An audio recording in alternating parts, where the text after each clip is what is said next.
Ready में ready sir, आज budget session का बस सर, आज बजट सेशन का अंतिम दिन था, कैसा ये सत्र रहा, क्या कहेंगे सर इसको लेकर?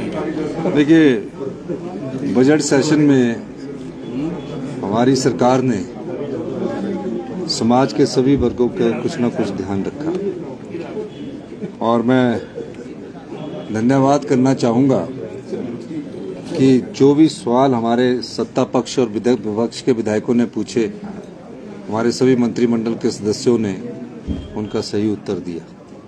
निश्चित रूप से 2-3 बिल बड़े महत्वपूर्ण हैं। विधायकों का बिल तो जैसे कि विधायक ही बढ़ा सकते हैं, संविधान के द्वारा विधानसभा में ही बढ़ सकता है, वो तो पास एक नियमित प्रक्रिया है। लेकिन जो महत्वपूर्ण 3 बिल आए उसमें हिमाचल प्रदेश की संपदा से कैसे आर्थिक समृद्धि की ओर बढ़ा जाए, उस दृष्टि से जो हमारा आज लैंड का बिल था वो बड़ा महत्वपूर्ण था। प्रॉपर्टी में हमारा किस प्रकार हम अपना लैंड रेवेन्यू जनरेट कर सकते हैं, उस दृष्टि से ये बहुत महत्वपूर्ण बिल था। और मैंने सदन के अंदर भी जब माननीय मंत्री जी उत्तर दे रहे थे तो उनसे पहले मैंने कहा कि तकरीबन 500 से 1000 करोड़ रुपया इस वित्तीय वर्ष में हम उससे इकट्ठा करने की कोशिश करेंगे।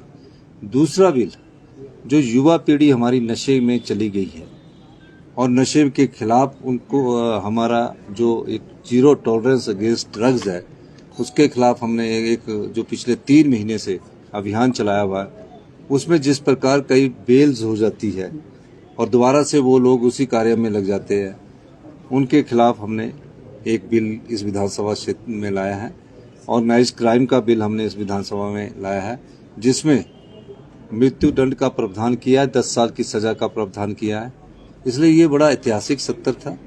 इस ऐतिहासिक सत्र में जो महत्वपूर्ण बदलाव हम बिल लेकर आए हैं, जो अभी एक्ट का रूप धारण करेंगे, उसके बाद आप देखना कि जो नशे के कारोबारों में जो अभी 30% की कमी आई है, आने वाले समय में इसमें बहुत अधिक कमी आएगी। और जो ये गोलीबारी की घटना हो रही है, हायर करके जो लोग लाए जा रहे हैं, इनके खिलाफ जो ऑर्गेनाइज्ड क्राइम का हमने बिल लाया है, उसमें काफ़ी बड़ी पावर दी गई है और निश्चित तौर पर पुलिस के हाथ उससे मजबूत होंगे। और जो इस प्रकार के धंधे में सम्मिलित लोग हैं, ड्रग्स की सप्लाई कर रहे हैं, ड्रग्स में बच्चों को डाल रहे हैं, उनके खिलाफ हमारी सरकार कटिबद्ध है कि हम सख्त से सख्त कार्रवाई करें। और बच्चों को कैसे रिहेबिलिटेशन में लाया जाए, जो नशे में पड़े, उनके लिए भी हमारी सरकार ने इस विधानसभा सत्र में एक योजना लेकर आए हैं। तो मैं सभी पत्रकार बंधुओं का भी धन्यवाद करता हूं और सभी साथियों को भी धन्यवाद करता हूं कि आपका सहयोग पूर्ण हमें मिलता रहा है। धन्यवाद। सर, माननीयों के वेतन में वृद्धि हुई है, कितने प्रतिशत वृद्धि हुई? क्योंकि आज माननीयों के देखिए, माननीयों के में 24-25% या इससे थोड़ी ज़्यादा हुई होगी। और उसकी जो माननीयों के जो भत्ते हैं वो 9 साल से नहीं बढ़े थे।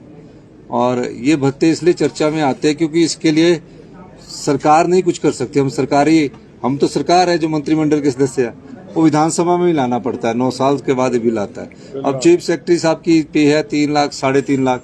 हमारे सेक्रेटरी डीए की पे है 3,10,000। डॉक्टर प्रोफेसर डॉक्टर की पे है 3,20,000। और एमएलओ की पे, अब सरकार के जो हम मंत्री है उसकी बात नहीं है, जो एमएलए है उनकी पे ना उनको उस गाड़ी मिलती है। कई लोग सोचते हैं कि जो गाड़ी मिलती है वो सरकार के द्वारा उपलब्ध हो जाती है, ऐसा नहीं है। वो लोन उठा के गाड़ी उठाते हैं, फिर उसमें जो ड्राइवर रखते हैं वो भी सरकार का नहीं होता, वो अपना उसमें अपने पैसे से जो उनको सैलरी और वेतन मिलता है उसी से देते हैं, अपने मकान का किराया उसमें से देते हैं। और हमने एक और कार्य किया है कि हमने कहा कि जब आम आदमी बिजली का बिल देता है तो आपके बिजली के भत्ते भी बंद कर दिए, उनके पानी के भत्ते भी बंद कर दिए और टेलीफोन का भत्ता भी हमने माननीयों का बंद कर दिया। तकरीबन 30,000 के उनके भत्ते बंद किए। तो अगर इन्फ्लेशन के हिसाब से देखा जाए तो कोई ज़्यादा बढ़ोतरी नहीं हुई है। कई विधायकों का, सत्ता पक्ष और विपक्ष का कहना था कि हमारे को भी किसी का स्केल तो दे दो, कि हमें कम से कम सेक्रेटरी का स्केल दे दो। तो सेक्रेटरी का स्केल देते तो उनको और ज़्यादा विद्युतीय, पर संविधान में ये प्रावधान नहीं है कि हम उन्हें सेक्रेटरी का स्केल दें, प्रिंसिपल सेक्रेटरी का स्केल दें या चीफ सेक्रेटरी से ऊपर का मंत्रिमंडल के सदस्य स्केल लें। इस प्रकार का प्रावधान नहीं है। तो उनकी जो सैलरी है, मेरे ख्याल है कि एडिशनल सेक्रेटरी के बराबर ही होगी, एडिशनल सेक्रेटरी से ज़्यादा नहीं है, ये मैं कह सकता हूँ। और जो हमारे मेडिकल कॉलेज के प्रोफेसर सीनियर होते हैं उनसे भी कम है, ये मैं कहना चाहता हूँ। बहुत बहुत धन्यवाद। नवरात्रे आ रहे हैं, क्या कहेंगे सर? आप सबको नवरात्रों की बहुत शुभकामनाएं। धन्यवाद।